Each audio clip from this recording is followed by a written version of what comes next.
Quer participar do segunda chamada ou do quarta chamada por vídeo, enviando perguntas aos convidados? É possível realmente no Brasil fazer um governo técnico? Qual o seu projeto para essas duas maiores agências de financiamento de pesquisa científica do país? Faça como a Vivian e o Marcelo. Torne-se membro parceiro e envie o seu vídeo. Vem pro time! Eu vou perguntar já direto para a Ju. Você divulgou uma reportagem ontem dizendo que o ministro do STF, Luiz Fux, enxerga caminhos para tirar o Lula da eleição de 2022. Qual é a chance disso realmente acontecer? Marilis, é muito baixa porque o Fux está isolado dentro do Supremo Tribunal Federal com esse entendimento dele.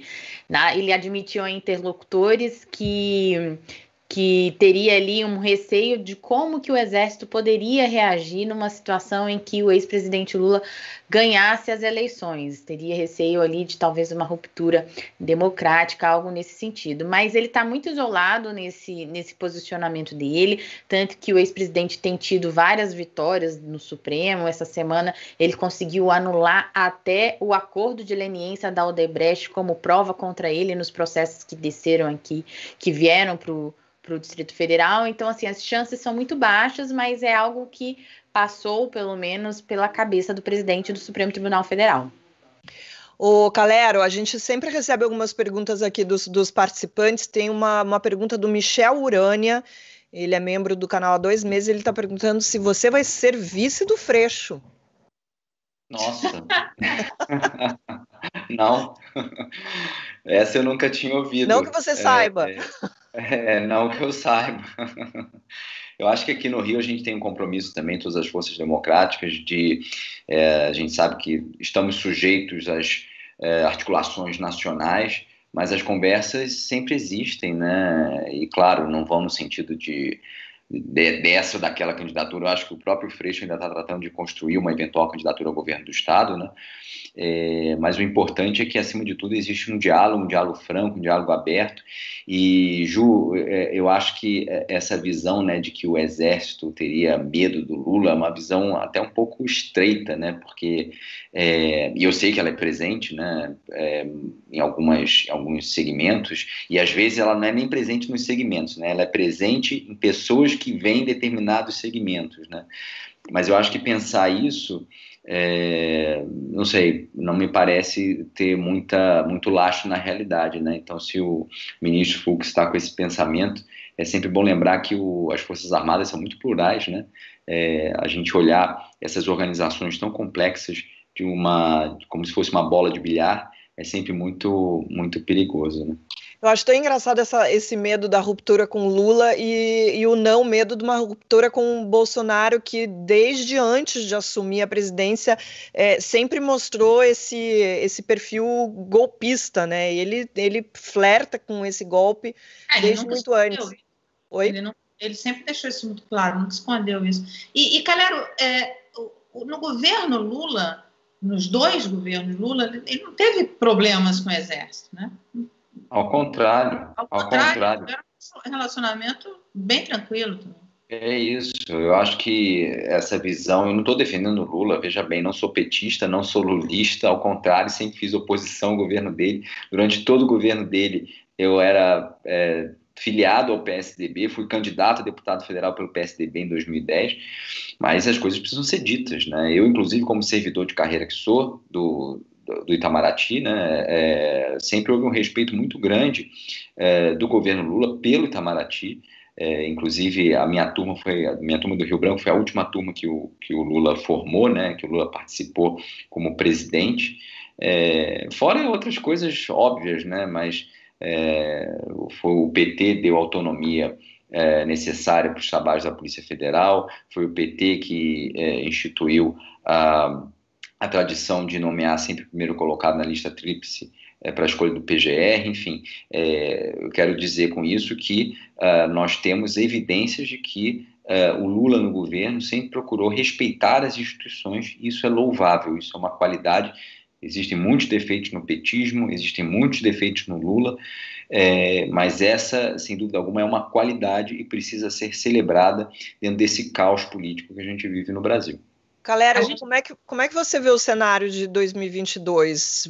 Você acha que tem condição de uma terceira via aí, ou vai ser, se o Bolsonaro continuar no poder, se vai ser só a esquerda ou Lula? Eu acho que há total condição de haver uma terceira via, e nós estamos trabalhando para isso, né? Eu, particularmente, tenho muita simpatia pela candidatura do governador Eduardo Leite.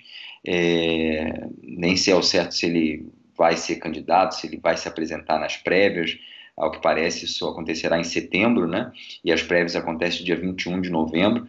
Mas, desde logo, eu acho que ele é um excelente nome, um dos melhores quadros que a gente tem na política brasileira, pelo trabalho de relevância que ele tem feito no Rio Grande do Sul, pela liderança que ele tem demonstrado, pela razoabilidade das suas posições, não dogmáticas, né, Mara? Você lembrou bem que a esquerda também é cheia de dogmas. O que a gente mais precisa no Brasil é pensar fora da caixinha. Para pensar fora da caixinha, a gente tem que pensar para além dos dogmas, né?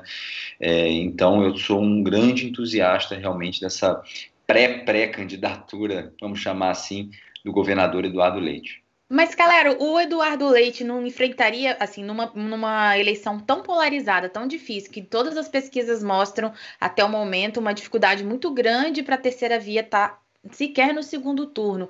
Uma candidatura de um candidato tão jovem na política, né? Não digo da idade dele, mas um candidato do Sul, que não tem ali um rosto nacional. Não é temerário apostar nele como essa alternativa de terceira via? Assim, não corre-se um risco ainda maior dessa terceira via não conseguir chegar ao segundo turno? Olha, Ju, eu acho que, claro, você apontou fragilidades importantes, né? Toda candidatura tem suas fortalezas e fragilidades, mas eu acho que as fortalezas da candidatura do Eduardo superam em muito as suas fragilidades, né? E mais do que isso, eu acho que ele tem uma grande chance, de novo, pelo trabalho que fez, pela liderança que exerce, até pela juventude mesmo, ele tem uma chance de atropelar o Bolsonaro e ir para um segundo turno contra o Lula, por exemplo. Acho que isso não é improvável. E esse é o trabalho que a gente tem procurado fazer, inclusive de tentar entender quais são as efetivas demandas do brasileiro. Acho que pouco tem se falado, né? Eu comparo muito, Ju, com a eleição que nós tivemos em 1988 no Chile, sobre a continuidade ou não da ditadura do Pinochet. E foi um plebiscito, né, em que o não ganhou, né? Inclusive tem um filme muito bacana a respeito disso. E naquele momento, né, em que o Pinochet parecia tão hegemônico, você ter a vitória da oposição não foi algo trivial. E o que eu acho que a gente tem que prestar atenção ali é como essa campanha contra o Pinochet foi capaz de realmente amalgamar, digamos, os anseios da população chilena. Acho que o desafio que a gente tem aqui agora nesse momento como terceira via é bem semelhante. Mara, se o Bolsonaro cai, ou enfim, se o mercado fica de mal com o Bolsonaro, quem é que seria o candidato do mercado numa situação dessa? Olha, conversando aí com estrategistas, economistas, há um desejo ali em relação ao Tasso. Tasso Gereissati seria um nome muito bem aceito no mercado financeiro. E o Dória? Eu tenho ouvido falar mais do Tasso do que do Dória. É o candidato do FHC, né? É o candidato do FHC e principalmente você vai precisar de alguém muito experiente e que consiga... O Tasso, ele tem uma história ali, né? Quer dizer, foi governador, muito bem sucedido.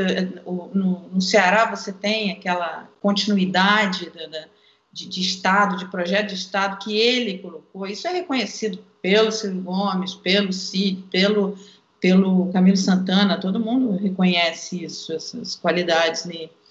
E eu, conversando com alguns analistas, eles dizem o seguinte: olha, o país está de tal forma que precisa de alguém para ajeitar, para começar, para a gente, aí depois sim, você vai ter enfim, vários candidatos e tal, mas você teria um nome que conseguiria reunir ali a esquerda, centro-direita, enfim, e ele poderia ser esse nome. Esse é um nome que agrada muito ao mercado. Para a gente encerrar, tem só mais uma pergunta aqui de um membro, da Débora Bianco. Ela pergunta para o Calero se dá para vencer o poder das milícias no Rio. Essa é difícil, hein, Calero? Olha, eu falei sobre isso ontem e hoje também eu tive um encontro com as representantes de duas fundações partidárias da Alemanha, né? A gente estava falando exatamente sobre isso. Acho que dá para vencer se for parte de uma estratégia maior que tenha uma grande participação do governo federal. Ou seja, há que haver se ficar na mão do governo do estado do Rio de Janeiro, não vai acontecer. A gente tem um grande risco no Rio de Janeiro e no Brasil da gente viver uma mexicanização, ou seja, perda territorial verdadeira para grupos paralelos. Isso é extremamente preocupante.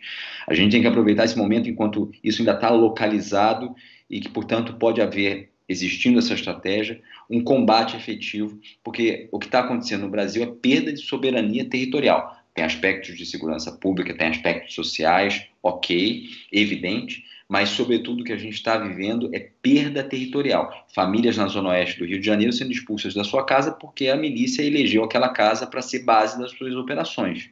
Isso é inadmissível, né, num país minimamente civilizado que preza pelo Estado Democrático de Direito em sua Constituição. Olha, eu ia... Oi, fala. Não, é que o Calero tocou num ponto que chama muita atenção, porque as pessoas falam, vai virar Venezuela. O risco não é virar Venezuela, o risco é a mexicanização, é exatamente isso. Pelo menos do Rio de Janeiro, né? Eu ia encerrar, mas tem uma pergunta aqui que eu acho que vale jogar para a Mara. O Michel Urânia quer saber se você pode vir a ser vice do Tasso.